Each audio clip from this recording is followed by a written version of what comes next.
13 establecementos participarán nunha nova edición do Comercio na Rúa que se desenvolverá na Praza do Emigrante da Pobra entre o 9 e 11 de agosto. Comercio, téxtil, calzado e alimentación compartirán espazo con postos artesáns, así como un expositor de troco de produtos e outro de recomendacións sobre o cuidado da roupa. Queremos trasladar esa esencia, quitala, como ben decíamos, á rúa. E por eso non só vamos a ter carpas, vamos tamén ter, pois un stand que vamos chamar o stand do troco, non? Donde quen queira pode deixar algo e tamén pode levarse algo. O sea, que é unha feira ou unha actividade donde vamos a compartir entre todos. Vamos tamén ter outro apartado donde vamos poñer trucos desde como se pode planchar mellor, como hai que lavar unha prenda ou cousas que podan ser útiles para todos os clientes. Ademais da actividade comercial, a feira contará cunha serie de espectáculos así como diversos obradoiros, para os que será preciso inscribirse previamente no enderezo promocioneconomicapobra@gmail.com. Ás 8:30 vai ter lugar a inauguración na Praza do Emigrante e ás 9 vai ter lugar unha actuación de ópera break con a Bella Escola e Esperanza Mara.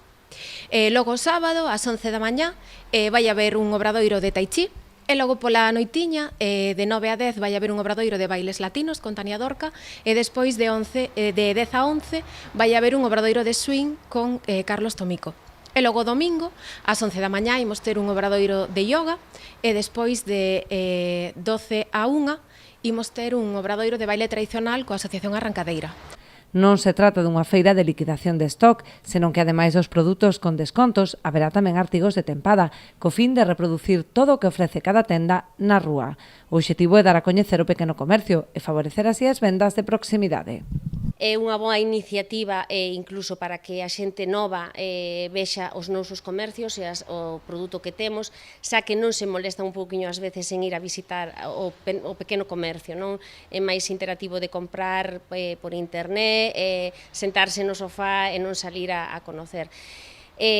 O sitio é bastante estratégico, xa que vai pasar moita xente por ali, rapaces que posiblemente co solo paso van a ver o que hai no pobo e os distintos comercios que hai, incluso xente que non sabíamos que existíamos, rapaces de 17, 18 anos, van a saber, esta tenda existe na Puebla.